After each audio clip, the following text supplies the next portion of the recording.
ইমানের দৌলত হলো 7 জিনিসের উপর। আমি আল্লাহকে মানি, ফিরিস্তা মানি, রাসূল মানি, কিতাব মানি, পরকাল মানি, ভালো মন্দ মানি এবং হাসরে মাহশার মানি। যেই বান্দা এই কয় জিনিসের উপর ইমান আনয়ন করেছে, ইমানদার হয়েছে, তাকে বলা হয় মুমিন। আল্লাহ রাব্বুল আলামিন বলে যারা মুমিন হয়েছে, ইমান এনেছে, মুমিনদের জন্য আমি আল্লাহ নতুন নিয়ম করেছি। মুমিনদের জন্য বলেছি ইয়া আইয়ুহাল্লাযীনা আমানু আমিনু বিল্লাহ। মুমিন হওয়ার পর আবার তুমি আল্লাহর উপর ঈমান আনো। বলে কিভাবে? মুমিন হওয়ার পর, ঈমান পাওয়ার পর নতুন করে আবার কিভাবে ঈমান আনবো? তুমি তোমার বাপ দাদার সূত্রে মুমিন হয়েছো, ঈমানদার হয়েছো। এবার তোমার সামনে যখন কোনো লালসা আসবে, তখন তোমার সামনে কোনো খারাপ কাজ আসবে, যখন কোনো লোভের মধ্যে পড়ে যাইবা, ওই মুহূর্তে তুমি সঙ্গে সঙ্গে নিজেকে চেঞ্জ করে নাও, নিজেকে পরিবর্তন করে আবার নতুন করে ঈমানটাকে মজবুত করে নাও। আল্লাহ, লোভের মধ্যে পড়েছি, মানে লালসার বেড়াজালে আক্রান্ত হচ্ছি, আমি ফিরে গেলাম, তরক করলাম, আমি তোমার পথেই থাকতে চাই মালিক। এজন্য পয়গম্বর বলেন আত্তাইবু মিনাজ যামবি কামা লা যামবা লাহু। যদি কোনো মানুষ গুনাহ করে আর গুনাহ করার পর একবার যদি খাঁটি অন্তরে তওবা করে, আল্লাহ তার গুনাহগুলোকে এমনভাবে মিটায় দেয়, মনে হয় যেন জীবনে সে গুনাহ করে না। আমানু, হে ঈমানদারগণ, যারা ঈমান এনেছিলা, ঈমান এনেছিলা, প্রথমে তুমি যখন নাকি রূহের জগতে ছিলা, রূহের জগতের মধ্যে আমি আল্লাহ বলেছিলাম আলাস্তু বিরাব্বিকুম, আমি কি তোমাদের রব নয়? তোমরা একে একে বলেছিলা ক্বালু বালা, আমরা স্বীকার করছি, আমরা স্বীকারোক্তি দান করছি আপনি আমাদের রব, আপনি ছাড়া আমাদের দ্বিতীয় কোনো প্রভু, আপনি ছাড়া আমাদের কোনো মালিক নাই, কোনো প্রভু নাই, কোনো ইলাহ নাই, একমাত্র রব আমাদের আল্লাহ। আল্লাহ ছাড়া আমাদের কোনো রব নাই। ওই পরকাল রূহের জগতের মধ্যে আমরা ঈমান আনলাম, ঈমানদার হইলাম। দুনিয়াতে আসার পর মায়ের পেট থেকে দুনিয়ার মুখ দেখলাম। দুনিয়ার মুখ দেখার পর আল্লাহ বলে তোমার কালিমাটাকে আবার নতুন করে মজবুত করে নাও। বলে কয় জিনিসের উপর মজবুত করবা? বলে 7 জিনিসের উপর। এই 7 জিনিসটা আবার 3 জিনিস দ্বারা প্রকাশ করবা। কয় জিনিস? জোর বলতে হবে কয় জিনিস? আমি কিন্তু জিজ্ঞাসা করব। তাফসিরুল কোরআন মাহফিলের সিস্টেম এটা, আমিও বলবো, আপনারাও বলবেন। 7 জিনিস। এটাকে আবার প্রকাশ করার মাধ্যম কয়টা? 3টার মাধ্যমে এটা প্রকাশ করতে হবে। 3টার থেকে যদি একটা কম হয় তাহলে তাকে মুমিন বলা যাবে না, সে কাফের অথবা মুনাফিক অথবা ফাসিক হয়ে যাবে। ভালো করে বুঝবেন। আমাদের কওমি মাদ্রাসার সর্বোচ্চ আকীদার কিতাব যেটাকে বলা হয় আকায়েদুন নাসাফি, শরহুল আকায়েদ, আকীদার কিতাবের মধ্যে বলা হয় 3 জিনিস অথবা 2 জিনিসের মাধ্যমে এই 7টা জিনিসকে প্রকাশ করতে হয়। 1 নম্বর হলো ইকরার বিল লিসান, 2 নম্বর হলো তাসদীক বিল জিনান, 3 নম্বর হলো আমাল বিল আরকান। কোন মানুষ যদি কালিমা পায়, কালিমার দাওয়াত পায়, কালিমার ঘ্রাণ পায়, কালিমাটা যদি অন্তরে ধারণ করতে চায়, শুধুমাত্র অন্তরে ধারণ করার মাধ্যমেই শেষ করা যাবে না। শুধুমাত্র অন্তরে ধারণ করলে, মুখ দিয়ে বললে এটা শেষ হয় না। আল্লাহর নবী বুঝায় দিলেন ঈমান 7 জিনিসের মাধ্যমে আমি গ্রহণ করব আর 3 জিনিস দ্বারা প্রকাশ করব। 1 নম্বর হলো ইকরার বিল লিসান, জবানটা খুলে বলতে হবে আল্লাহ ছাড়া কোনো মাবুদ, জোরে বলতে হবে আল্লাহ ছাড়া কোনো মাবুদ। এই কথার স্বীকারোক্তি কি দিয়ে দিয়েছি? জবান দিয়ে, মুখ দিয়ে বলতে হবে আল্লাহ ছাড়া কোনো ইলাহ নাই, আল্লাহ ছাড়া কোনো মাবুদ নাই। আল্লাহ খাওয়ায়, আল্লাহ আমাদের ঘুমানোর ব্যবস্থা করে দেয়, আল্লাহ আমার সব কিছুর আঞ্জাম দেয়। আল্লাহ ছাড়া কোনো ইলাহ নাই, কোনো মাবুদ নাই, কোনো আমাদের লালন কর্তা পালন কর্তা নাই। সুতরাং যে আল্লাহর লয় নাই, ক্ষয় নাই, সে হলো অদ্বিতীয়। তিনি কে? এটা জবান দিয়ে স্বীকারোক্তি দান করলাম। ইকরার বিল লিসান, জবানের স্বীকারোক্তি। জবান দিয়ে বললাম, প্রকাশ্যে বললাম, গোপনে বললাম, আস্তে বললাম, ধীরে বললাম। আল্লাহ বলছে তুমি আরো সিস্টেম জেনে নাও। আল্লাযীনা ইয়াযকুরুনাল্লাহা কিয়ামান ওয়া কুউদান ওয়া আলা জুনুবিহিম। এই কথাটা তুমি মুখ দিয়ে চলতে ফিরতে বলতে পারবা, হাঁটতে হাঁটতে বলতে পারবা, ঘুমায় শোয়া অবস্থায়ও তুমি বলতে পারবা, বসা অবস্থায় বলতে পারবা। তাহলে সর্ব অবস্থায় যার জিকির করব তিনি কে? তাহলে আল্লাহর জিকির দাঁড়ায়ও করা যায়, বসেও করা যায়, শুয়েও করা যায়, সর্ব অবস্থায় আল্লাহর জিকির করা যায়। বলেছেন কে? আল্লাহ বলে দিয়েছেন এজন্য জবান দিয়ে প্রকাশ্যে গোপনে যেখানে যে অবস্থায় দেওয়ার দরকার সেখানে সেই অবস্থায় দান করব। আল্লাহ আমার রব, আল্লাহ ছাড়া অদ্বিতীয় কেউ নাই, এই কথাটা জবান দিয়ে আপনাকে আমাকে বলতে হবে। যখন নাকি সনাতনীরা তারা যখন তাদের ধর্মের স্লোগান দেয়, ওই সময় তাদের মতো আপনার বলিষ্ঠ কণ্ঠে বলতে হবে, আমিও আল্লাহর গোলাম, আমিও লা শারীকের পক্ষে, আমিও লা শারীকের মোকাবেলায় আমিও ঘোষণা দিলাম লা ইলাহা ইল্লাল্লাহ। আল্লাহর শিরিক যেখানে হচ্ছে সেখানে আমার জবানটা বন্ধ থাকবে নাকি খোলা থাকবে? জোরে বলতে হবে।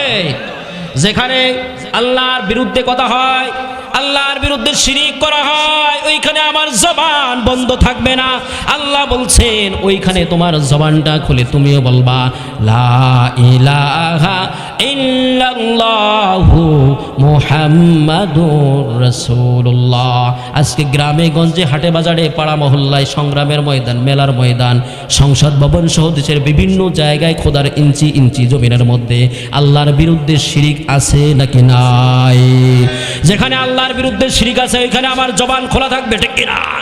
যেখানে আল্লাহর বিরুদ্ধে কথা চলবে, কোরআনের বিরুদ্ধে কথা চলবে, ওইখানেই জবান খুলে বলবো লা ইলাহা ইল্লাল্লাহ, আল্লাহ ছাড়া কোনো মাবুদ নাই, ঠিক কিনা? ওইখানেই জবান খুলতে হবে। এটাকে বলা হয় ইকরার বিল লিসান। মনে মনে শুধু তাসবিহ টিপে পড়লেন, এটার মাধ্যমে হক আদায় হয় না। ইকরার বিল লিসান বলা হয় যেখানে যেইভাবে প্রকাশ করার দরকার ঠিক সেখানে সেইভাবে প্রকাশ করার নাম হলো ইকরার বিল লিসান। 2 নাম্বার তাসদীক বিল জিনান, অন্তরে ধারণ করা, অন্তরে বিশ্বাস করা। একজন মানুষ চিন্তা করে আর বলে এই যে দুনিয়াটা খুঁটিবিহীন অবস্থায় আছে, চন্দ্রটা ওঠে, সূর্য ওঠে, কত কিছুর পালা বদল হয়। ইউলিজুল লাইলা ফিন নাহারি ওয়া ইউলিজুন নাহারা ফিল লাইল, রাতের পর দিন, দিনের পর রাত, এগুলো করেন কে? আল্লাহ করতেছেন। উনি বলতেছে আমার ঈমান টিমান আনার দরকার নাই, এগুলো দেখলেই তো বোঝা যায় যে একজন সৃষ্টিকর্তা। উনি অন্তরে বিশ্বাস করে, অন্তরে ধারণ করেছে সৃষ্টিকর্তা ছাড়া এগুলো কেউ করতে পারে না, সুতরাং পৃথিবীর একজন মালিক আছে। এই কথাটা অন্তরে স্বীকার করেছে কিন্তু প্রকাশ্যে স্বীকার করে নাই। বলেন তো সে কি মুসলমান নাকি কাফের? অন্তরে বিশ্বাস আছে মুহাম্মাদের চাইতে দামি কোনো মানুষ নাই। অন্তরে বিশ্বাস আছে মক্কার জমিনের মধ্যে মুহাম্মাদের চাইতে দামি কেউ নাই, মুহাম্মদ হলো শ্রেষ্ঠ। মুহাম্মদকে আল আমিন উপাধি দেওয়া হয়। সম্পদ সব কিছু গাট্টি বস্তা বাইন্ধেন মুহাম্মাদের সামনে ফালায় বলা হয় তুমি আল আমিন, তুমি আমাদের বিশ্বাসযোগ্য মানুষ, সুতরাং তোমার কাছে আমরা রেখে গেলাম, এগুলো আমাদের আর হারাবার কোনো ভয় নাই। তাহলে অন্তরে জানে, অন্তর দিয়ে ঠিকই মানছে, অন্তরে ধারণ করছে। আবু জাহেল তো এরকম বলেছিল যে আমি আমার ভাতিজাকে এমনভাবে দেখেছি, আবুল আহাব বলেছিল এমনভাবে দেখেছি, জন্মের পর যখন নাকি আমার দাসী আমার কাছে এনেছিল, আসমানের ওই চন্দ্রটা পূর্ণিমার চন্দ্রটার চাইতে ঝলমল ছিল আমার ভাতিজা মুহাম্মদ। আল্লাহ, এই হলো অন্তরে ধারণ করা, কিন্তু মুখে বলে নাই, মুখের স্বীকারোক্তি দান করে নাই, কিন্তু অন্তরে খুব ছিল। 3 নাম্বার আরেকটা হলো আমাল বিল আরকান, অন্তরে ধারণ করা, মুখে স্বীকারোক্তি দান করলেই হবে না। বড় বড় লেকচার দিয়ে ওয়াজ করে গেলাম, অন্তরেও ধারণ করলাম কিন্তু ফজরের নামাজ জামাতে আদায় করলাম না। বলেন তো আমার মুখে বলা অন্তরে ধারণ করার কোনো দাম আছে নাকি নাই? এরকম দল আছে না? আছে। 3টা উদাহরণ দিব আমি। প্রথম নাম্বার উদাহরণ হলো ইকরার বিল লিসান, জবানিক স্বীকারোক্তি দান করা। নবীজির চাচা যান আবু তালিব, নবীজির চাচা যান আবু তালিব সারা জীবন নবীকে লালন পালন করলেন। পয়গম্বর আরবি সাল্লাল্লাহু আলাইহি ওয়াসাল্লামকে যিনি সর্বোচ্চভাবে মায়া করেছিলেন, এতটুকু মায়া দেখাইছিলেন যে একটা মা তার সন্তানকে যতটুকু আলগায় রাখে তার চাইতে বেশি আগলায় রাখতেন আবু তালিব নবীকে। একটা ফুলের টোকা দেওয়ার মতো ক্ষমতা কারণ ছিল না। আমার নবীর সঙ্গে 2টা বছর কারাবদ্ধ হয়েছিল আবু তালিব। আমার নবীর গায়ের উপর মশা মাছি বসার মতো সাহস পাইত না আবু তালিবের কারণে। আবু তালিব সব জানতো, সব দেখেছিল, সব মানত, কিন্তু কোনোদিন জবান থেকে স্বীকারোক্তি দেয় নাই। বলেছিল যদি স্বীকারোক্তি দেই তাহলে আমার বাপ দাদার ইজ্জত নষ্ট হয়ে যাবে, ঠিক কিনা? এখন যারা আপনারা দেখছেন হুজুরদের উপর নির্যাতন, আলেমদের উপর মারধর, কোরআনের উপর অত্যাচার, আল্লাহর ঘরের উপর অত্যাচার, আল্লাহর নবীর ঘরের উপর অত্যাচার, এই শাহজালাল ইয়ামানির পূর্ণভূমির উপর অত্যাচার। এখনো পর্যন্ত বহু মানুষ আছে যারা কিছুই বলে না, শুধু চেয়ে চেয়ে দেখে। তাদের ঈমান আর আবু তালিবের ঈমানের মধ্যে কোনো পার্থক্য নাই। এ কথা বলতে হবে, ঠিক কিনা?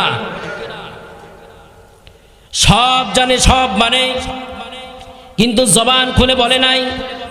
2 নম্বর একটা উদাহরণ হলো, জবান খুলে বলেছিল কিন্তু অন্তরে ধারণ করে নাই। নবীজের আর একজন চাচা, বংশীয় চাচা, তার নাম হলো আবু জাহাল।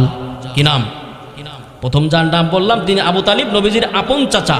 আর এখন যে আবুল হিকাম, আবু জাহেল নবীজির বংশীয় চাচা। তাহলে প্রথম যার উদাহরণ দিলাম, ইকরার বিল লিসান, যিনি জবান খুলে বলেন নাই, তবে তার অন্তরে বিশ্বাস ছিল, একটা ছিল। দ্বিতীয় নাম্বার আবু জাহাল, তার জবান খুলে সে বেশ কয়েকবার বলেছে এবং নবীকে দিয়ে বেশ মুআজিজা সে বের করেছে, কিন্তু মুখে চাপাবাজি, কিন্তু কাজে বাস্তবায়ন। আবু জাহাল সারা রাত বসে গর্ত খনন করেছে। ফজরের আগ মুহূর্তে চিন্তা করলো মুহাম্মাদের আসার সময় হয়ে গেছে, সুতরাং মুহাম্মদ আসবে আর এই গর্তের মধ্যেই তো পড়বে, সুতরাং আমার থাকার আর দরকার নাই। গর্ত খোঁড়া শেষ, এবার বাড়ির দিকে রওনা করলো। পেছন দিক ফিরে যখন নাকি ঘুরতে গেছে, নিজেই নিজের গর্তের মধ্যে পড়ে গেল। এবার মুসিবত হয়ে গেল।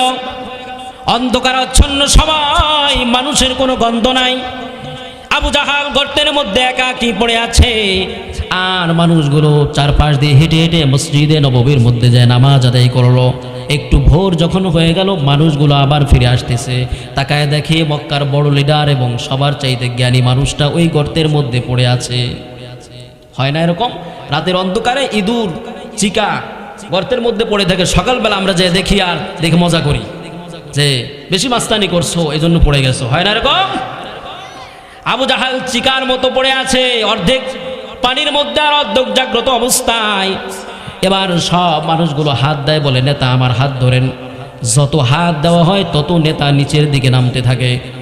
এবার আবু জাহাল ডাক দিয়ে বলে, তোরা কেউ আমাকে তুলতে পারবি না, কারণ তোদের এই সাধ্য নাই, ক্ষমতা নাই, বরং একজন পারবে, সে হলো আমার ভাতিজা মুহাম্মদ। আমি তাকে চিনি, যেই মুহাম্মাদের নাম নিয়ে আমি বলেছিলাম একটা ফল আমাকে বানায় দেখাও, চাঁদটাকে ধরে দেখাও, সে মুহাম্মাদই তো আঙ্গুলের ইশারায় সব দুটুকরো করেছিল। ওই মুহাম্মাদের হাতের ইশারায় তো একটা মরা খেজুর গাছ সে ফল দান করেছিল। সুতরাং মুহাম্মাদের মুআজিজা আমি আবু জাহাল জানি, আমি আবুল হিকাম জানি। তোমরা জানো না, আমি জানি, আমি তার সব কিছুই দেখেছি। সুতরাং তোমরা পারবা না, যাও ভাতিজা মুহাম্মদকে ডাক দিয়ে আনো, সেই একমাত্র আমাকে এই গর্ত থেকে খনন গর্ত থেকে আমাকে উত্তোলন করতে পারবে। তাহলে বলেন তো, তার জবান থেকে স্বীকারোক্তি করেছে কি করে নাই? স্বীকারোক্তি করেছে। 1 নাম্বার বলেছে মুহাম্মাদের চাইতে দামি মানুষ নাই। 2 নাম্বার বলেছে মুহাম্মদ এই গর্ত থেকে একমাত্র আমাকে তুলতে পারবে। 3 নাম্বার বলেছে আমি তার অনেক মুআজিজা দেখেছি যেগুলো মানুষের দ্বারা অসম্ভব, একমাত্র মুহাম্মদ সে তার আঙ্গুলের ইশারার মাধ্যমে সব করে দেখে। এটা হলো জবানের স্বীকারোক্তি। কিসের? জবানের স্বীকারোক্তি। আমাদের দেশে কিছু মানুষ আছে তো এরকম, যারা বলে হুজুর আছি আমরা, নারায়ে তাকবীর আল্লাহু আকবার বলে ঠিকই, কিন্তু যখন হুজুররা বিপদে পড়ে তাকে আর খুঁজে পাওয়া আর যায় না খুঁজে। তখন পেছনে বলে আরে হুজুররা তো শুধুমাত্র লাফালাফি, চিল্লাচিল্লি এগুলোই করে। এগুলো বলে না? আপনাদের দেশে এখানে নাও থাকতে পারে, কিন্তু দেশের বিভিন্ন চিপা চাপার মধ্যে এরকম মানুষ আছে না নাই, যারা খুব সাধু, কিন্তু যখন বিপদে পড়া হয় আর তাদেরকে খুঁজে পাওয়া যায় না। বিশ্বনবীর দপ্তরে যায় আবেদন করলো, হুজুর আপনার চাচা যান গর্তের মধ্যে পড়ে গেছে আর আপনাকে স্মরণ করেছে। পয়গম্বর বুঝতে আর বাকি রাখলেন না, তাৎক্ষণিকভাবে তিনি মুহূর্তের মধ্যে গর্তের সামনে এসে হাজির। ডাক দিয়ে বলে, চাচা যান কি সমস্যা বলেন? বলে, ভাতিজা সব কিছুই খুলে বলবো, তবে তুমি আগে আমাকে এখান থেকে উত্তোলন করো। বিশ্বনবী বলেন না আমাকে পারিশ্রমিক দিতে হবে। নবী ডাক দিয়ে বললেন, তাহলে চাচা কালিমাটা কি পড়বেন কি পড়বেন না একটু বলেন। আবু জাহাল ডাক দিয়ে বলে, ভাতিজা এইবার আর মিস হবার নয়, এইবার কোনোভাবেই মিস করব না, এইবার শেষবার, কারণ তুমি যেই উপকার আমাকে করেছো পৃথিবীর কেউ পারে নাই, এই শেষবারের মতো করো, এটা তোমাকে আর বলতে হবে না, এইবারের মতো একটু উপকার করো। কালিমার দাওয়াত আর দিতে হবে না, নিজের থেকেই পড়বো, তুমি শুধু আমাকে একটু উত্তোলন করো। আল্লাহ নবী বিশ্ব নবী রাহমাতুল লিল আলামিন হাত মোবারক খানা যখন নাকি গর্তের সামনে ধরলেন, ফেরেশতারা আবু জাহালকে নিজ দিক থেকে আগলায়া উপরের দিকে উঠায় দিলেন। কোনো ধরা ছাড়াই আবু জাহাল গর্তের উপরে নিমেষেই উঠে গেলেন। সুবহান। এবার যখন উঠতে পেরেছে, আবু জাহাল সামনের দিকে আর তাকায় না, পিছন ফিরে হাঁটা শুরু করছে ঘরের দিকে। নবী ডাক দিয়ে বলে, চাচা যান, কালিমার বিষয়টা তো কিছু বললেন না। বলে, ভাতিজা এটাও কি সম্ভব যে আবু জাহাল মক্কার লিডার, ওই আবু জাহাল কি তোমার হাতে কালিমা পড়তে পারেনি? তাহলে আবু জাহালের অন্তরের মধ্যে বিশ্বাস আনতে পারেন নাই, কিন্তু জবান দিয়ে বহু চাপাবাজি করেছে, বহু চাপাবাজি করে মানুষদেরকে শুনিয়েছে আমার ভাতিজা অমুক তমুক, এই কথা বলে বলে বহু কিছুই হাসিল করেছে। দেখবেন আপনাদের এই মহল্লার মধ্যে বা অনেক ঘরে থাকতে পারে অনেক কৃতি সন্তান আছে, যে সন্তানদের মূল্য অনেক বেশি। এখান থেকে হাটে, এখান থেকে আপনি উদাহরণস্বরূপ দেবিদ্বার গিয়েছেন অথবা কুমিল্লার মধ্যে গিয়েছেন, ওখানে গিয়ে দেখলেন আপনার মহল্লার একটা সন্তান কুমিল্লা কোর্টের মধ্যে সে ম্যাজিস্ট্রেট হয়ে আছে অথবা সে উকিল হয়ে আছে। কোনো একজন জিজ্ঞাসা করলো, ভাই তোমার বাড়ি কোথায়? আপনি বললেন আমার বাড়ি দেবিদ্বার ইউসুফপুর গ্রামের মধ্যে। তখন ওইখান থেকে বলল, আপনার গ্রামের একজন মানুষ তো এখানে ম্যাজিস্ট্রেট হয়ে আছে। তখন আপনি তাড়াহুড়া করে সেখানে গেলেন, আর আপনার সম্মানটাও বাড়ায় দিল স্টাফরা। অতিরিক্ত আপনাকে কিছু সুযোগ দেওয়া হলো, এই সুযোগটা নেওয়ার জন্য আপনি ওখানে পরিচয় দিলেন, তোমরা যে ম্যাজিস্ট্রেটকে দেখতেছো, এই ম্যাজিস্ট্রেট হলো আমার ভাতিজা, এই ম্যাজিস্ট্রেট হলো আমার কলিজার টুকরা ভাতিজা, আমার ঘরের পাশেই তার ঘর। সম্মানটুকু হাসিল করে যখন নাকি আপনার গ্রামে আপনি ফিরে আসলেন, আর ফিরে আসার পর হঠাৎ একদিন ভাতিজাকে দেখা হয়, ডাক দিয়ে বলবে, ভাতিজা তুমিও ভালো ছিল না, তোমার বাবাও ভালো ছিল না, তোমাদের বংশটাও খারাপ, তুমিও খারাপ, এটা আমাদের আর বুঝতে বাকি নাই।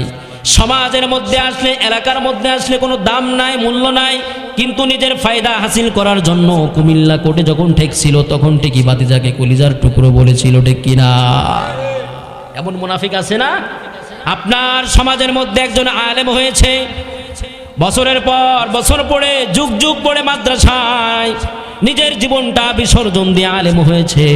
ওই আলেম আজকে মাদ্রাসা করেছে আপনার সুবিধার জন্য, আপনার কল্যাণের জন্য, কিন্তু আবু জাহেলের মতো মুনাফিকি করে আপনি ওই আলেমের পরিচয় দূরে গিয়ে ঠিকই দেন, কিন্তু এলাকার মধ্যে মূল্যায়ন করেন না, ওই মাদ্রাসাটার দিকে ফিরেও তাকান না, মাদ্রাসার মধ্যে কোনো সহযোগিতাও করেন না, উল্টা সুযোগ পাইলে বোল্ডেজার দিয়ে মাদ্রাসাটা গুড়ায় দেওয়ার চেষ্টা করেন। এরকম যদি করেন আপনার মধ্যে আর আবু জাহেলের মধ্যে কোনো পার্থক্য নাই। কথাটা বুঝবেন। ফায়দা নেওয়ার জন্য আবু জাহেল চাপাবাজি কম করে নাই, ফায়দা নেওয়ার জন্য আমি আর আপনি কুমিল্লা কোর্টে চাপাবাজি কম করি নাই। ফায়দা নেওয়ার জন্য আপনার মহল্লায় একজন বিয়ে করছে কুমিল্লার 14 গ্রামে, ওখানে যায় আপনার সন্ধ্যা হয়ে গেছে, এখন না পারেন ওখানে থাকতে, না পারেন বাড়িতে আসতে, কারণ পথে চোর ডাকাত ধরতে পারে।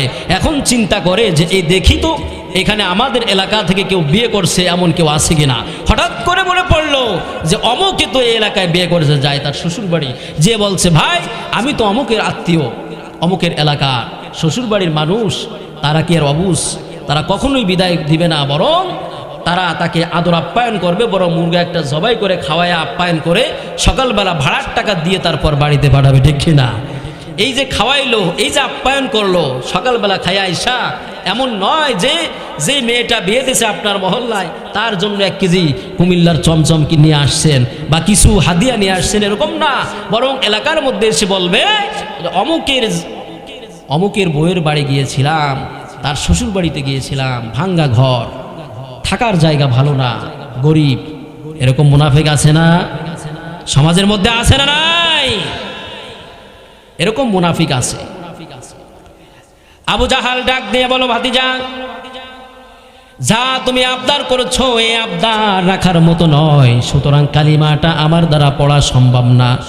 তাহলে চাপাবাজি মুখ দিয়ে অনেক করেছে, কিন্তু অন্তরের মধ্যে ধারণ করতে পারে নাই। 3 নম্বর হলো নবীর সাহাবী আব্দুল্লাহ ইবনে উবাই ইবনে সুলুল, যে মুখেও বলেছিল অন্তরেও ধারণ করেছিল, কিন্তু ভিন্ন কোনো লালসার কারণে আব্দুল্লাহ ইবনে উবাই ইবনে সুলুল তার জবানটাও তরক করলো, অন্তরটাও তরক করলো। আমাল বিল আরকান, এই আমাল বিল আরকানের মধ্যে সব কিছু সে ভিন্ন ব্যতিক্রম ঘটাইল। আল্লাহর নবীর সামনে আব্দুল্লাহ ইবনে উবাই ইবনে সুলুলের চাইতে ভালো মানুষ ছিল না। বলার ক্ষেত্রে ভালো ছিল, অন্তরে ধারণ করার ক্ষেত্রেও কম ছিল না, কিন্তু নবীর পেছনে পিছনে এতটাই খারাপ কাজ করত।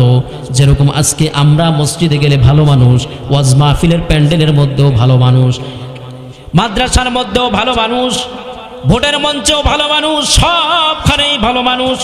কিন্তু যখন নাকি সরকার বরাদ্দ করে দেয় 2 লক্ষ 5 লক্ষ 1 কোটি 5 কোটি টাকা বরাদ্দ করে দেয়, যাও যাও তোমার এলাকার গরিব মানুষদের জন্য দিয়ে দিলাম, তুমি সেখানে কাজ করো, তখন কাজের ক্ষেত্রে আর ভালো মানুষটা থাকি না। তখন আমার মধ্যে আব্দুল্লাহ ইবনে উবাই ইবনে সুলুলের চাইতে খারাপ কেউ থাকে না। বুঝতেছেন আমার কথা? আমাদের অন্তরে বিশ্বাসও আছে, মুখের স্বীকারোক্তি আছে, কিন্তু যদি আমাদেরকে নোট আর বান্ডিল ধরায়া দেয়, এই যে এখন যদি একজনে 500 টাকার 5টা নোট আইনা যদি অন্ধকারের মধ্যে আপনার হাতে গুজে দেয়, যদি বলে ভোটটা আমাকে দিয়েন, সে যদি ওই ইন্ডিয়ার যদি মোদিও হয় তবুও দ্বিধাবোধ করবো না, কারণ নোট ঢুকে গেছে। ইমান যায় যাক, তবুও ভোট যাবে না। তাহলে আমাদের মধ্যে আব্দুল্লাহ ইবনে উবাই ইবনে সুলুলের মধ্যে কোনো পার্থক্য নাই। মুসলমান ভাইরা রে আমার, 3 নম্বর বিষয়টা খুব ভালো করে বোঝার বিষয়।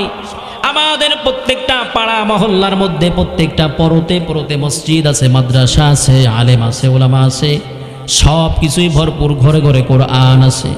এত কিছুই থাকার পর ইমান আমরা পেয়েছি, ইমানটা অন্তরে ধারণ করতেও শিখেছি, কিন্তু বাস্তবায়ন করাটা আদৌ পর্যন্ত শিখলাম না। কেউ হয়তোবা কিশোর থেকে যুবক হয়ে গেছে, কেউ যুবক থেকে বৃদ্ধ, কারোর কালো চুলটা পেকে সাদা হয়ে গেছে, কারোর সাদা চুলটা একদম বাঁকা হয়ে গেছে। কখন জানি মালাকুল মাউত এসে আপনাকে আমাকে ধরবে, ধরার পর 1 বিন্দু সময় না দিয়ে শুধু সাদা কাফনের প্যাকেটিং করে দিবে। এই প্যাকেটিং হওয়ার পর দুনিয়ার কোনো নেটওয়ার্ক থাকবে না, দুনিয়ার কোনো যোগাযোগ থাকবে না, দুনিয়ার কোনো কিছুই থাকবে না, শুধুমাত্র কবরের আহাজারি, কবরের জিন্দেগি। ওই দিনটা আসার আগে আগে যদি বাস্তবায়ন করতে না পারেন, তাহলে আপনার আমার 60-65 বছরের ইমানের কোনো মূল্য থাকলো না।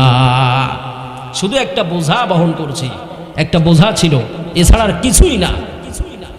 এজন্য ভাইরা আমার, ইমানের মোকাবেলায় অনেক কিছুই আসবে। এই 3টা জায়গায় যদি ঠিক থাকা যায়, মুখের জবান দিয়ে যা স্বীকার করেছি ওটা অন্তরে ঠিক ওইভাবে ধারণ করেছি, আর প্র্যাকটিক্যালে কাজে কর্মের মধ্যেও ঠিক একই রকম সমান রেখেছি। যেরকম বাস্তব উদাহরণ দিলে বুঝবেন, আল্লাহর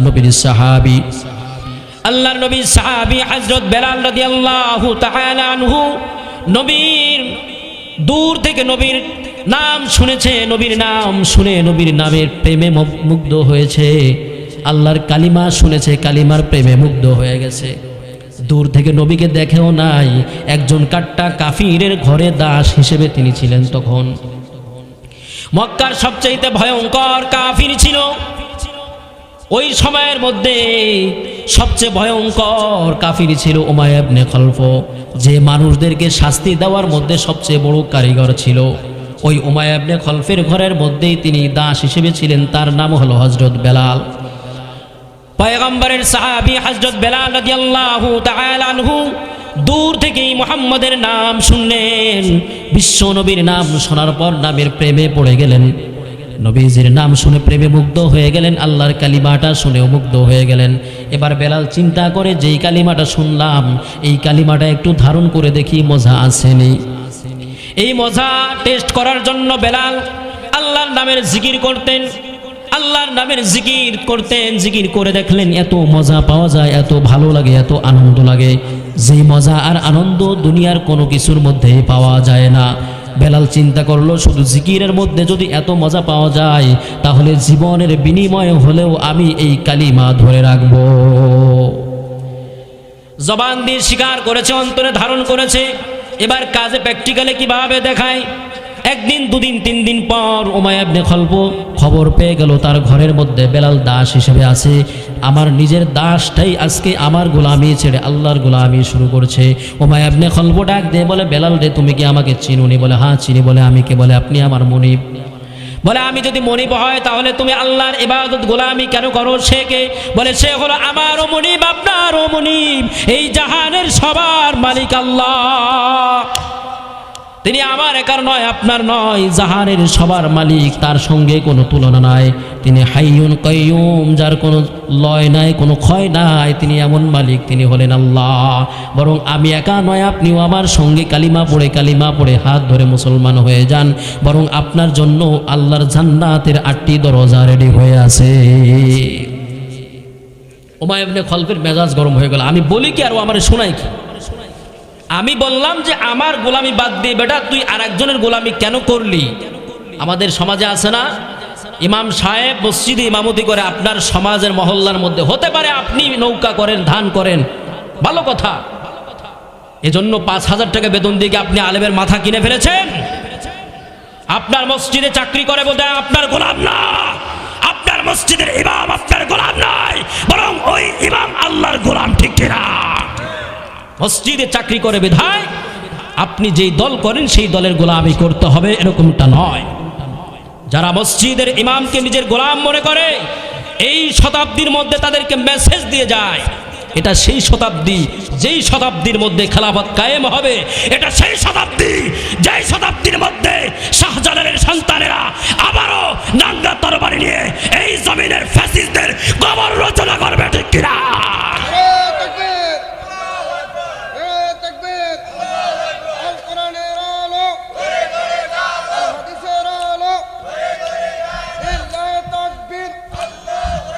ভাইরা আমার, ভাইরা আমার, কিছুদিন আগে আপনারা দেখেছেন মিথ্যা বলে কখনো কারোর মসনদ ধরে রাখা যায় না। যদি যাইতো তাহলে ফিরআউন, নমরুদ এরাই যে মসনদ গড়েছিল, ওই মসনদের চাবি বহন করতেই লাগতো 70 জন। কারুনের যেই খাজানা ছিল, যেই ধন সম্পদ ছিল, এই সম্পদের যে গোডাউনগুলো ছিল, এই গোডাউনের চাবি বহন করতেই লাগতো 70 জন। তাহলে তারা পারে না, আর আপনি আমি তো পারবই না। নবীর জবান মোবারকের কথা, আসসিদকু ইউনজি ওয়াল কিযবু ইউহলি, সত্য মানুষকে বিজয় করে দেয় আর মিথ্যা মানুষকে মাটির নিচে দাফন করে দেয়। এজন্য যেই ইমাম, যে আলেম যেখানে হক কথা বলবে আপনাকে মানতেই হবে। আপনি দুদিন আগে মানেন বা পরে মানেন, এটা আপনার ব্যক্তিগত ব্যাপার, কিন্তু বাধা দিয়ে নষ্ট করে আপনি নিজে জাহান্নামী হয়ে আর 10 জনকে জাহান্নামে নেওয়ার চেষ্টা করবেন না। আলেম তার কথা বলবে তার ইলমি গতিতে, আলেম তার কথা বলবে তার জবানের রোহানিয়ত থেকে, আলেম কথা বলবে নবীজির সেই দেওয়া ইলমে নববীর ধারাবাহিকতায়। তো আমরা এরকম যদি মনে করে থাকি তাহলে এটা ভুল পথে আছি। ঈমান বিক্রি হয় না, ঈমান বিক্রি করার জিনিস না, ঈমান কখনো বিক্রি করা যায় না, ঈমান কিনে নিয়েও কখনো রাখা যায় না। একটা কথা মনে রাখবেন, একটা কথা মনে রাখবেন, একের অপর পাশে যদি শূন্য বাড়াইতে থাকেন, যত শূন্য বাড়াবেন তত দাম বাড়বে, তবে এক থাকা লাগবে। কিন্তু যদি এক আল্লাহ, এক মানে এক, কথা বলেন, এক মানে এক, এক থাকার পর যদি আপনি সংখ্যা বাড়ান, শূন্য দিয়ে যত শূন্য দিবেন তত দাম বাড়বে। আল্লাহর ঈমান, আল্লাহর উপর যদি বিশ্বাস অন্তরে ধারণ করতে পারেন, ওই এক যদি অন্তরে থাকে, জবানে থাকে, কাজে থাকে, ওই একের উপর আপনি দুনিয়ার প্রাসাদ গড়েন, দুনিয়ার ক্ষমতা গড়েন, এই দুনিয়া কিনেন বেচেন, কোনো সমস্যা নাই। কারণ আল্লাহ বলছেন, ফাইদা কুদিয়াতিস সালাতু ফান্তাশিরু ফিল আরদি ওয়াবতাগু মিন ফাদলিল্লাহ, আমার নামাজ আদায় করে আমার গোলামি করার পর জমিনের মধ্যে ছড়িয়ে যাও, তুমি যা মনে চাই তা হালাল পন্থায় ইনকাম করো। তুমি যদি এই জাহানের বাদশাহ হয়ে যাও, আমি তোমাকে ধরবো না, বরং তোমার ওই হালাল ইনকামের মাধ্যমেই বরং তুমি আমার নৈকট্য লাভ করতে পারবা। সুবহানাল্লাহ। তাহলে আল্লাহ তো আপনাকে ঠেকায় নাই যে আপনি ইনকাম করতেছেন, আপনি টাকার মালিক, গাড়ির মালিক, বাড়ির মালিক, এরকমটা না। এজন্য আল্লাহ রাব্বুল আলামিন বলে, বান্দা অন্তরের মধ্যে যদি আমি আল্লাহর একত্ববাদ এক যদি থাকে, ওই একের উপর যদি দুনিয়া সাজাও, দুনিয়াটাকে যদি জান্নাত বানায় ফেলো, তবু আমি আল্লাহ ধরবো না। বাড়ি বানাও, গাড়ি বানাও, সম্পদ বানাও, সব কিছু করো, এক যতক্ষণ পর্যন্ত ঠিক আছে, শূন্য যত বাড়াইবা তত সম্মান বাড়বে, সম্মান দিব আমি আল্লাহ। কিন্তু এক যদি দূর হয়ে যায়, একটা যদি বন্ধ হয়ে যায়, এক যদি অন্তর থেকে আলাদা করা হয়, মাইনাস করা হয়, হাজারো শূন্য পড়ে থাকবে, শূন্যর কোনো দাম পাওয়া যাবে? হুজুর, দাম পাওয়া যাবে না। বুঝতেছেন আমার কথা? তাহলে এক আল্লাহ, এক দিয়ে যদি আপনি শূন্য দেন, তাহলে শূন্যর মূল্য আছে না নাই? কিন্তু যদি এক সরিয়ে নেওয়া হয়, এক আল্লাহর হুকুম যদি সরিয়ে নেওয়া হয়, তাহলে ওই শূন্যর কোনো দাম নাই, এই দুনিয়ার কোনো দাম নাই, ব্যবসা বাণিজ্যের কোনো দাম নাই, সম্পদের জায়গা পড়ে থাকবে, আর আপনার দেহটা কবরের মধ্যে পোকামাকড়ে খাবে। ঠিক কি না ভাইরা আমার? এজন্য আল্লাহ রাব্বুল আলামিন বলেছেন সূরাতুন নাহলের 95 নম্বর আয়াতে, ওয়ালা তাশতারু বিআহদিল্লাহি সামানান কলিলা ইন্নামা ইনদাল্লাহি হুয়া খায়রুল লাকুম ইন কুনতুম তা'লামুন। আল্লাহ রাব্বুল আলামিন বলেন, ওয়ালা তাশতারু বিআহদিল্লাহি সামানান কলিলা, এ দুনিয়ার মানুষ, তোমরা যে রুহের জগতে বলেছিলা আলাস্তু বিরব্বিকুমের জবাবে কলু বালা, এই কথাটা বলে আসছো, ওয়াদা করে আসছো দুনিয়ার মধ্যে। দুনিয়ার মধ্যে আসার আগে যে ওয়াদা করে দুনিয়াতে আসছো, দুনিয়াতে আসার পর কত হাজার বার কালিমা পড়ে পড়ে ওয়াদা করেছো যে আল্লাহ ছাড়া কোনো ইলাহ নাই, আল্লাহ ছাড়া কোনো মাবুদ নাই, আল্লাহ ছাড়া কেউ আমাকে চালায় না। এই কথা জবানে, অন্তরে, কাজে, সব জায়গায় বাস্তবায়ন করেছো। তবে খবরদার, লা তাশতারু বিআহদিল্লাহি সামানান কলিলা, এই যে 60, 65 বছর, 30 বছর, 40 বছরের তোমার ইমানটা 5 টাকার এক কাপ চায়ের বিনিময়ে তুমি বিক্রি করে দিও না। 500 টাকার একটা ভোট খারাপ পথে দিয়ে তোমার ইমানকে বিক্রি করে দিও না। তোমার এই ইমানটাকে হালকা জেনা করার মাধ্যমে বিক্রি করে দিও না। এই ইমানটাকে আর একজন খারাপ মানুষের ফান্দে পড়ে বিক্রি করে দিও না। এই দুনিয়াটা যদি সব একত্রিত করা হয়, তবুও জান্নাতের একটা ইটের সমানও হবে না। তাহলে বলেন তো, এই পুরো দুনিয়াটা যদি আপনার নামে লিখে দেয়, তাহলে কি আপনি ইমান বিক্রি করবেন? কথা বলেন, কেন করব না? আল্লাহ বলছেন সামানান কলিলা, এ বেটা, সামান্য জিনিস দুনিয়াতে দিছি, সামান্য জিনিস যা একটা মাছির ডানার সম পরিমাণ, এতটুক পাইয়া এই ইমানটা বিক্রি করিও না। আজকে যারা টাকার লোভে পড়ে সন্তানকে খারাপ পথে পরিচালনা করছে, খারাপ পথে নিজে চলছে, নিজের স্ত্রীকে চালাচ্ছে, নিজের কন্যাকে চালাচ্ছে, নিজের সন্তানকে কোরআন ও হাদিসের জ্ঞান দিচ্ছে না, নিজের মেয়েকে পর্দায় আনছে না, নিজের বিবিকে হালাল হারামের পথ চেনাচ্ছে না, নিজেও আল্লাহর সঠিক পথটা ধরছে না। এই যে খারাপ পথের মধ্যে আবদ্ধ হয়ে আছে, একমাত্র দুনিয়ায় কিভাবে ভালো থাকা যায়, কিভাবে ভালো খাওয়া যায়, কিভাবে ভালো পড়া যায়, কিভাবে নিজের নামটা উঁচু করা যায়, আল্লাহ বলে কোনোটাই হবে না। কারণ তোমার এক নাই হাজার শূন্য মিলাইলেও সেটা কখনো গ্রহণযোগ্য হবে। এজন্য ভাইয়েরা আমার, আল্লাহ রাব্বুল আলামিন বলেছে, তামাম দুনিয়া যদি এক পাল্লায় রাখো, আর লা ইলাহা ইল্লাল্লাহকে যদি অপর পাল্লায় রাখো, তামাম দুনিয়াটা কখনো কালিমার সমপরিমাণ হবে না। আবার যদি সম্পদের দিক থেকে মেলাও, এই দুনিয়াটা যদি তুমি জান্নাতের একটা ইটের সঙ্গে যদি তুলনা করো, তবুও সমগ্র দুনিয়াটা জান্নাতের একটা ইটের সমপরিমাণ হবে না। তাহলে কিসের লোভে, কিসের মায়ায়, কিসের নেশায় তুমি কালিমা বিক্রি করলা? কিসের লোভে তুমি ইমানটাকে ছিন্ন করে ফেললা? কিসের লোভে তুমি কুফরি করলা? কিসের লোভে তুমি কাফেরদের হাত ধরলা? কিসের লোভে তুমি খারাপ পথে পা বাড়াইলা? কিসের লোভে তুমি সুদ ঘুষের পথটা ধরলা? বান্দারে সতর্ক হও, খবরদার, ফিরে আসো, ফিরে আসো। ইন্নামা ইনদাল্লাহি হুয়া খায়রুল লাকুম, আল্লাহ বলে বান্দারে তোমার জন্য দামি দামি পুরস্কার আমার কাছে আছে। ইন্নামা ইনদাল্লাহি হুয়া খায়রুল লাকুম, এ বান্দা ভয় করিস না, পেরেশানি করিস না। আজকে 2 বেলা খাবার খাইলেও জীবন চলে, না খাইলেও চলে। আজ আজকে ভালো খাবার খাওয়ার পরেও যে যেইভাবে আছে, ভালো খাবার না খাইলেও ঠিক একইভাবে থাকে। এই দুনিয়াটায় এমন কোনো জায়গা নয় যে তোমাকে ভালোভাবেই চলতে হবে, বরং ভালো মানুষের সঙ্গে চললেই ভালো হওয়া যায়। ভালো পোশাক আশাক পরলেই তোমার পিছনে শত্রু লেগে যায়, চোর ডাকাত লেগে যায়। তাহলে ভালো পোশাক পরার জন্য দুনিয়া না, বরং ভালো মানুষের সঙ্গে চলে ভালো ইবাদত করার জন্য হলো দুনিয়া। এই জন্য দুনিয়া ইন্নামা ইনদাল্লাহি ওয়া খায়রুল লাকুম, আল্লাহ বলেন দুনিয়ার কোনো জিনিসের মায়ায় পড়িও না, কোনো জিনিসের লোভে পড়িও না, কারণ দুনিয়ায় যা কিছু আছে সব কিছুর মধ্যে সাইড এফেক্ট আছে। গরুর মাংস খাইবা অ্যালার্জি হবে, মিষ্টি খাইবা ডায়াবেটিস হবে, ঠিক কিনা? তাহলে খাইবাটা কি? সব জিনিসের মধ্যে সাইড ইফেক্ট। সম্পদ বেশি হয়েছে, সরকার এসে তোমাকে হাতটা চেপে ধরবে। সম্পদ বেশি হয়ে গেছে, এবার চোর ডাকাত তোমার বাড়িতে হামলা করবে। বেশি খাইতে গেছো, ডায়াবেটিসটা বেড়ে গেছে। তাহলে দুনিয়ার সব কিছুর মধ্যে সাইড ইফেক্ট আছে, কিন্তু জান্নাতের কোনো খাবারের মধ্যে সাইড ইফেক্ট নাই। এজন্য আল্লাহ বলেন দুনিয়ার কোনো কিছুই হজম করে রাখতে পারবা না, এজন্য দুনিয়াটা বর্জন করে দাও। তোমার জন্য উত্তম পুরস্কার রেডি করে রাখছি আমি আল্লাহ। সহজ কথাটা বুঝে আসে আমাদের। এরপর আল্লাহ তাআলা বলেন ইন কুনতুম তা'লামুন, যদি তোমরা বুঝো, যদি তোমাদের আকলটা বলে না না না ভুল করেছি, এতদিন পর্যন্ত পর্দা করি নাই, মা বোনেরা খুব ভালো করে শুনবেন, এতদিন পর্যন্ত নিজের অর্ধরঙ্গ ছবিগুলো তুলে ফেসবুকের মধ্যে, টিকটকের মধ্যে দিয়েছি, হাজার পুরুষকে দেখাইলাম, নিজের চেহারাটাকে মানুষের সামনে বিক্রি করলাম, হাজারবার এই চেহারা দিয়ে কত সুনাম সুখ্যাতি অর্জন করলাম, কিন্তু চামড়াটা যদি একটু ঢিলা হয়ে যায়, কোনোদিন কোনো মানুষ আর জীবনে লাইক করবে না, সাপোর্ট করবে না।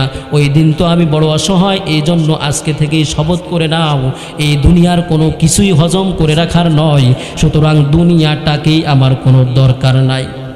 এজন্য আল্লাহ রাব্বুল আলামিন বলে বান্দা বুঝার মতো যদি একদিন বুঝো, জ্ঞান খাটায় যদি একবার বুঝো, ইন কুনতুম তা'লামুন, যদি তুমি বুঝো, যদি তোমার আকলে সাড়া দেয় না না না এগুলো খারাপ কাজ, এগুলো খারাপ কাজ, খারাপ কাজগুলো বর্জন করলাম, খারাপ মানুষের সঙ্গ ত্যাগ করলাম, খারাপ মানুষের কাছে ভোটটাও বর্জন করলাম, খারাপ মানুষকে সমাজের নেতা বানানো থেকে নিজে দূরে থাকলাম, খারাপ পথে সমস্ত কাজগুলো বর্জন করে আল্লাহ এবং তার রাসূলের পথটা ধরে নিলাম, এরকম যদি অন্তরের মধ্যে চিন্তা ভাবনা যদি উদয় হয়, আল্লাহ বলে বান্দারে তখনই তুমি আমার ইবাদতটা করিও, তোমাকে আমি ঠকাবো না। এই দুনিয়ায় কখনো তুমি এমপি মন্ত্রী হতে পারবা কি পারবা না কোনো গ্যারান্টি নাই, কিন্তু ওই পরকালে এরকম 10 দুনিয়ার বাদশা আমি আল্লাহ তোমাকে বানাবো। সুবহানাল্লাহ। তাহলে ঠকবো না তো। আল্লাহ রাব্বুল আলামিন পরবর্তী আয়াতের মধ্যে বলে ইন্নী লাকুম রাসূলুন আমিন ফাত্তাকুল্লাহা ওয়া আতিউন ওয়া মা আসআলুকুম আলাইহি মিন আজরিন ইন আজরিয়া ইল্লা আলা রাব্বিল আলামিন। সূরাতুশ শুআরার 107 নং আয়াত থেকে 109 নং আয়াত পড়লাম। আল্লাহ রাব্বুল আলামিন বলে তোমরা আগে চলার দরকার নাই, তোমাদের আগে এক শ্রেণীর মানুষ যাদেরকে আমি পয়গম্বর হিসেবে স্বীকৃতি দিয়ে দুনিয়ায় পাঠাইলাম, তাদেরকে আগে চালায় দেখাই, তারা চলে কি লস করছে নাকি লাভ করছে, তাদেরকে চালায় দেখাবো। এরপর তোমরা চিন্তা ভাবনা করবা তোমরা চলতে পারবা কি পারবা না। আমার নবীকে দুনিয়ার মধ্যে পাঠাইয়া এই দুনিয়ার মধ্যে 63 বছর জিন্দেগি দান করলেন। 63 বছর জিন্দেগির প্রথম ধাপ হলো তিনি বাবাকে পান নাই, 2 নম্বর ধাপ হলো মাকে সময় মতো পান নাই, 3 নম্বর ধাপ হলো ঘর বাড়ি ছেড়ে আর এক দেশে চলে যাইতে হয়েছে, 4 নম্বর ধাপ হলো একটা আর দুইটা নয় 27টা যুদ্ধের মধ্যে নবীজি তিনি অস্ত্র ধরে যুদ্ধ করেছে। সর্বশেষ কথা হলো আমার নবী নিশ্চিন্তে কোনোদিন ঘুমাইতে পারেন নাই, কাফেরদের অত্যাচার আর জুলুম নিপীড়ন নিয়ে আমার নবী আবার দুনিয়া থেকে চলে গেলেন। তাহলে বোঝা যায় নবী এইভাবে চলেও কোনোদিন দুঃখ পান নাই, বরং এত কষ্টের পরেও রাতকে রাত দাঁড়ায়া আল্লাহর গোলামি করা কোনোদিন বন্ধ করে নাই। আল্লাহর নবী দেখায় দিছে 63 বছর জীবনটা আমার, এই 63 বছর জীবনের মধ্যে কোনোদিন শান্তিতে ঘুমাইতে পারি নাই, কিন্তু একটা রাতও এমন হয় নাই যে আমি আমার আল্লাহর গোলামি করা থেকে দূরে ছিলাম। তাহলে আমরা যে বলি হুজুর এই ঝামেলা ওই ঝামেলা, ঝামেলা শেষ নাই, মেয়ের বিয়ের ঝামেলা, ছেলেটা পড়াশোনা করে, বিবির অসুখ, এটা গেলে তারপর ইবাদত করব, কিন্তু আপনার হায়াত তো চলে যাচ্ছে, হায়াতটা দিবে কে আপনাকে? এজন্য নবীজি প্র্যাকটিক্যালে দেখায় গেলেন আমার সর্বোচ্চ কষ্টের মধ্যেও আমি আমার আল্লাহর ইবাদতটা বন্ধ করি নাই। সুতরাং যতই কষ্ট হোক না কেন বান্দা, ইবাদতের মজা যদি একবার পেয়ে যাও তাহলে তোমাকে ভাবতে হবে না, বরং সব কিছুর মধ্যে মজা দান করবে আমার আল্লাহ। এজন্য ভাইরা আমার, প্রত্যেকটা নবীর জবানের কি কথা ছিল আল্লাহ কোরআনের মধ্যে তুলে ধরলেন। ইন্নী লাকুম রাসূলুন আমিন। আল্লাহ নবী ডাক দিয়ে বলে, উম্মত, ইন্নী লাকুম রাসূলুন আমিন, আল্লাহর পক্ষ থেকে প্রেরিত আমি একজন রাসূল, যিনি তোমাদের সামনে উপস্থিত হয়েছি। আমি তোমাদের নিরাপদ দান করব দুনিয়া এবং আখিরাতে। তোমাদের ভয়ের কোনো চিন্তা নাই, কোনো প্রকারের আতঙ্ক নাই, বরং আমি মুহাম্মাদের ছত্র ছায়ায় যদি আসতে পারো নিরাপদ পাইবা, কোনো ভয় নাই, টেনশন নাই। আল্লাহর আযাব এসে তোমাকে ধ্বংস করবে না, বরং সর্বোচ্চ ত্যাগ তুমি যদি দিতে পারো এই দুনিয়াতেই জান্নাতের সার্টিফিকেট দান করবেন আমার আল্লাহ। করছেন না? 10 জনকে সার্টিফিকেট দান করেছেন কে? তাহলে আল্লাহ নবী সর্বপ্রথম কথা বললেন, ইন্নী লাকুম রাসূলুন আমিন, আমি তোমাদের মারার জন্য আসি নাই। তোমরা তো আমাকে মনে করতে পারো, আজকে উলামায়ে কেরামদেরকে ট্যাগ দেওয়া হয়, উলামায়ে কেরামদের উপর অপবাদ দেওয়া হয়, মৌলবাদী, উগ্রবাদী, জঙ্গিবাদী বলে কি বলে না। কিন্তু আদৌ পর্যন্ত কি দেখাইতে পারবেন একজন আলেম অকারণে কাউকে একটা চড় মারছে, থাপ্পড় মারছে? এই বাংলার জমিনের মধ্যে একটা প্রমাণ দেখাইতে কেউ পারবেন না। তাহলে কেন উগ্রবাদী বলেন? আমরা তো সেই জাতি। আমার নবী বলেছে, ইন্নী লাকুম রাসূলুন আমিন, আমি তোমাকে নিরাপদ দেওয়ার জন্য আসছি, তোমাদের জানমালের নিরাপদ দান করার জন্য আমি এসেছি, তোমারটা খাইতে আসি নাই। আমি আলেম, আমি ইমাম, আমি তোমাকে পাহারাদারি করার জন্য আসছি। আমার বাবার টাকা খরচ করে আমি পড়াশোনা করছি, আমার মায়ের ভালোবাসা পেয়ে আমি মাদ্রাসায় পড়েছি, আমার জীবন যৌবন নষ্ট করে খরচ করে আমি তোমার ইমানের পাহারাদারি করছি। এরপরেও কি তোমার বুঝ উদয় হয় না? এরপরেও কি তুমি বুঝতে পারো না? উগ্রবাদী কেন বলো? আমি তো কখনো তোমার ক্ষতি করার জন্য আসি নাই। এজন্য নবী প্রথম কথায় বললেন, ইন্নী লাকুম রাসূলুন আমিন, জানমাল ইমানের নিরাপত্তা দান করার জন্য আমি নবী এসেছি, সুতরাং কোনো ভয় নাই, কোনো চিন্তা নাই।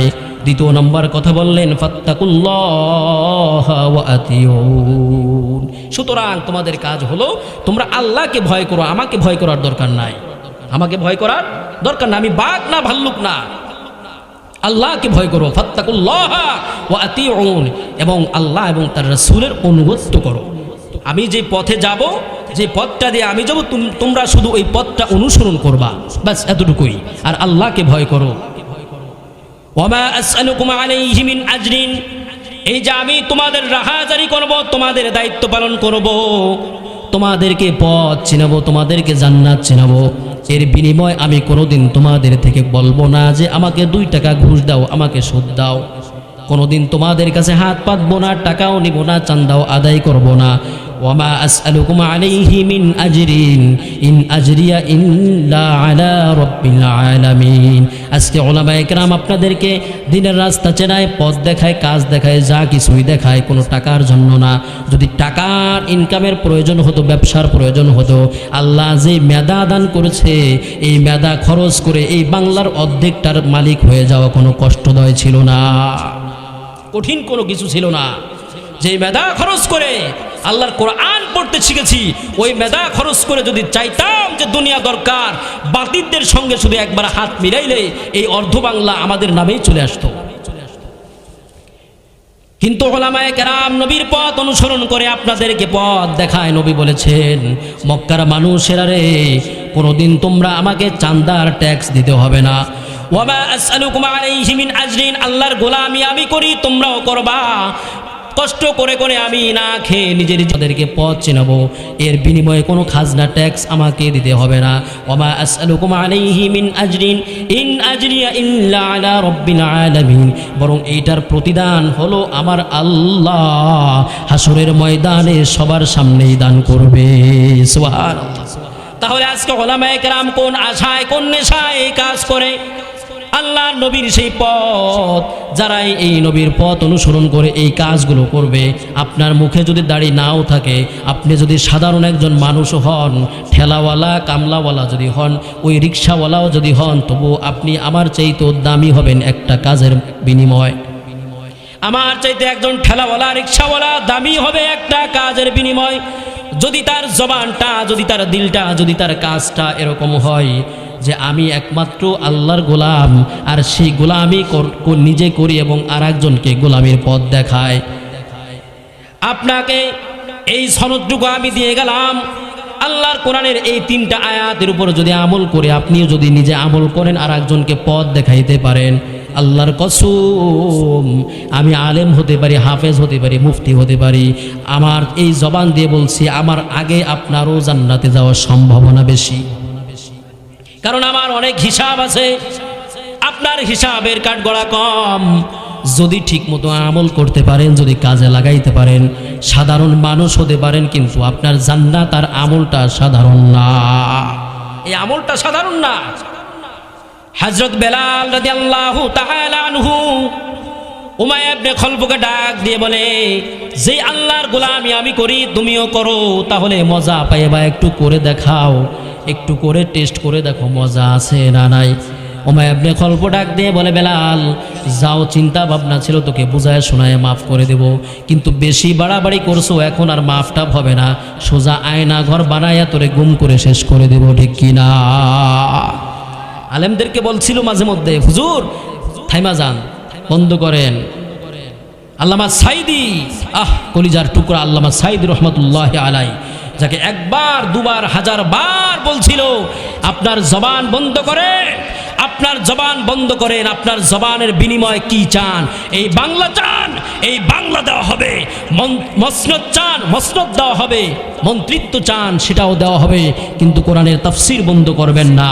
আল্লাহর বান্দা জীবনের শেষ নিঃশ্বাস পর্যন্ত আল্লাহর আসমানের দিকে তাকায়া বলেছিল, এই জীবন দিব, ঈমান দিব না, ঠিক কিনা?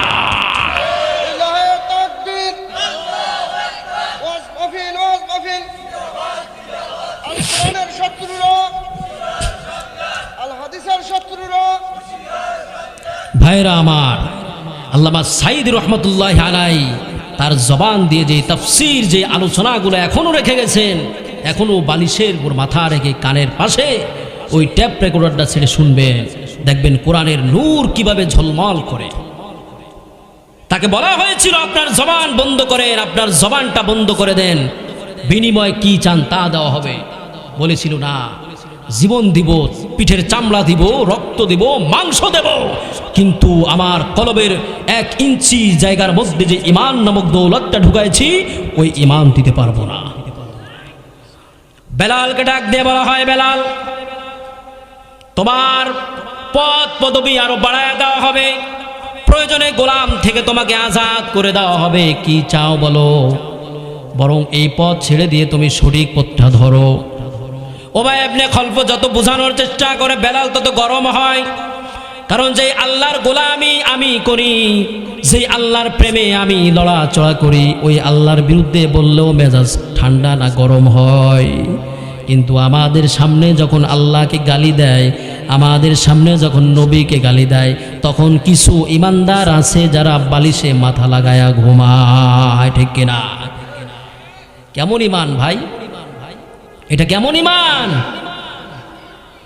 যে আল্লাহর গোলামি করি, ওই আল্লাহকে যদি কেউ গালি দেয়, ওই আল্লাহর বিরুদ্ধে যদি কেউ কথা বলে, যে ইসলাম নামক দৌলত মান্য করি এবং আর একজনকে বলি ওই ইসলামের বিরুদ্ধে যদি কেউ আঙ্গুল তোলে, তাহলে জীবন চলে যাবে, কিন্তু আল্লাহর বিরুদ্ধে একটা কথাও বরদাস্ত করা হবে না। সঠিক কথা, কথা ক্লিয়ার। বেলাল ডাক দিয়ে বলে, না না না, যতই বাহাদুরি করো, যতই যা কিছুই করো, আল্লাহর চাইতে বড় হতে পারবা না। উমাইয়া ইবনে খলফ বলে, তাহলে একটু দেখ। উমাইয়া ইবনে খলফ সর্বোচ্চ শাস্তি এনে দিল বেলালের উপর। বেলালের পিঠের চামড়া চলে গেল, মাংস চলে গেল, চর্বিগুলো ঝরে ঝরে পড়তে লাগলো। ওই কয়লার আগুনটা একটা সময় বেলালের ওই পিঠের চর্বি গলে গলে পড়ে পড়ে আগুনটা নিভু নিভু হয়ে যাইত।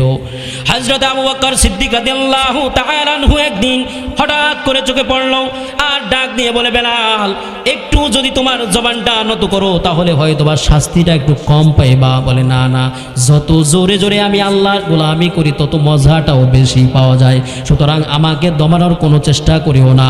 যে আল্লাহর গোলামি করি, আস্তেও করব, জোরেও করব, দিনেও করব, রাত্রেও করব, তবে গোলামি ছাড়তে আমি রাজি না। শেষ কথা বলেছিল যে আমি ঈমান বিক্রি করব না, আর ঈমান বিক্রিও তিনি করেন নাই, বরং তার প্রতিদান আল্লাহ দিয়েছেন। কিভাবে দিয়েছেন? যে এই দুনিয়া নয়, বরং আল্লাহ নবী মেরাজের রজনীতে ওই জান্নাতের মধ্যে বেলালের পায়ের আওয়াজ পেয়েছিলেন। সুবহানাল্লাহ।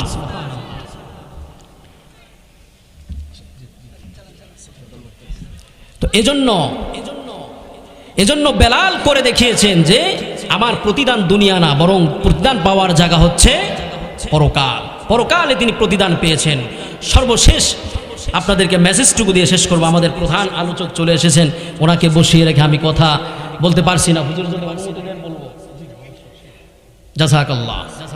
প্রত্যেক জুমার দিনে আমরা প্রত্যেক জুমায় ইমাম সাহেবের খুতবার মধ্যে শুনি আমরা সূরাতুন নাহালের 90 নম্বর আয়াত। 3টা আয়াত নিয়ে বসছিলাম, এটাই সর্বশেষ আয়াত।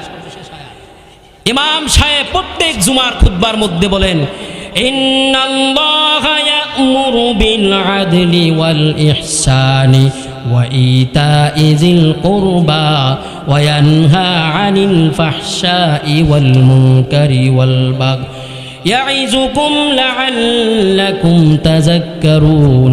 কিছু মানুষ তো ঘুমায়া থাকে, এই আয়াত শোনার পর আস্তে করে ঘুমটা ভেঙে যায়, বলে দাঁড়ানোর সময় হয়েছে। এই আয়াতটাকে বানাইছে দাঁড়ানোর আয়াত, কিন্তু আল্লাহ রাব্বুল আলামিন এই আয়াতের মধ্যে সমস্ত ইসলামটাকে ঢুকায় রাখলেন, একটা প্যাকেজ বানায় দিলেন। বলে কিরকম?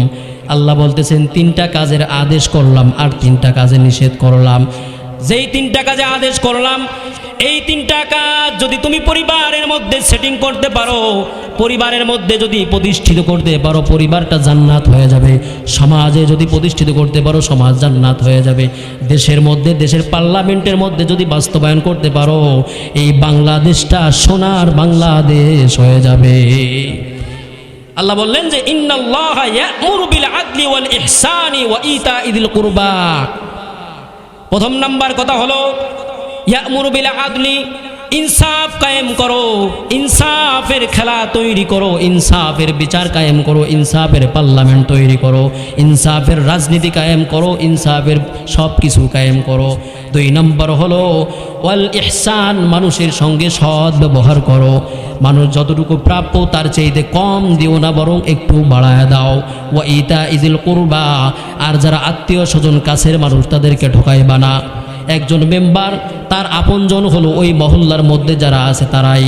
সুতরাং 5 বস্তা গম যদি হয়, ওই 5 বস্তা গম নিজে না খায়া বরং কাছের মানুষদেরকে বেলায় দাও, তবে হলো ওয়া ইতা'i যিল কুরবা, কাছের মানুষদের প্রতি সৎ ব্যবহার। এই 3টা কথা প্রত্যেক জুমার দিনে খুতবার মধ্যে ইমাম সাহেব একবার বলে কি বলে না? আর একটা কথা বলে ওয়া ইয়ানহা আনিল ফাহশাই ওয়াল মুনকারি ওয়াল বাগই। 3টা জিনিসের উপর নিষেধ করা হয়। ওয়া ইয়ানহা আনিল ফাহশা, অশ্লীলতাকে ধারণ করিও না, আর অশ্লীলতাটা সমাজের মধ্যে ছড়াইও না। ওয়াল মুনকার, নিষিদ্ধ বস্তুটাকে তুমি ধরিও না এবং সেটার উপর অ্যাপ্লাই করিও না, চেষ্টাও করিও না। ওয়াল বাগ, সীমা লঙ্ঘন করিও না।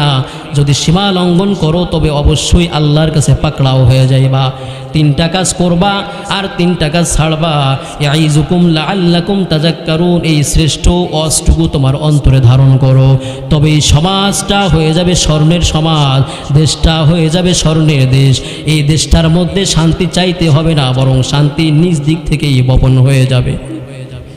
বপন করা বীজের মতো শান্তিরা উদয় হয়ে যাবে। সর্বশেষ মেসেজ দিতে চাই, আল্লামা ইকবাল যিনি ছিলেন একজন কাফের, একজন কাদিয়ানীদের শ্রেষ্ঠ লিডার ছিল, তিনি তার জীবন পরিবর্তন করে একটা ছন্দ লিখে গিয়েছেন, সবক ফির পড় সদাকত কা আদালত কা শুজাআত কা লিয়া যায়েঙ্গি তুঝসে কাম দুনিয়া কি ইমামত কা। কবি ইকবাল বুঝাইতে চায়, হে দুনিয়ার মানুষ, আমি কবি ইকবাল গ্যারান্টি দিতে পারি আমার পরিবর্তন এসেছে নবীর সুন্নাহ ধরে, আমার পরিবর্তন এসেছে কোরআন ধরে, আমার পরিবর্তন এসেছে আল্লাহ এবং তার রাসূলের আশেক হয়ে, আমার পরিবর্তন এসেছে ন্যায় ও ইনসাফের কথা বলে। আমি তোমাদেরকে ওয়াজ করে যাই, সবক পেড় পর সাদাকত কা, আদালত কা, শুজাআত কা, তিনটা জিনিসের উপর তুমি আবার নিজে তৈরি হও। আজকে তোমার জীবনের অর্ধ জীবন শেষ হয়েছে, সমস্যা নাই, আমি কবি ইকবালও ঠিক অর্ধ জীবন থেকে ফিরে আসছি। আজকে আমার জীবনটা কাদিয়ানীদের লিডার ছিলাম, ওইখান থেকে ফিরে আমি শেখ রাসূল হয়ে গেছি। সুতরাং তুমিও পারবা। সদাকত কা, আদালত কা, শুজাআত কা, এক নম্বর ন্যায় ইনসাফের গান গাও, ন্যায় ইনসাফের পথে হাত বাড়াও, ন্যায় ইনসাফের পথে পাওটা রাখো এবং তোমার সাক্ষ্য প্রদান করো।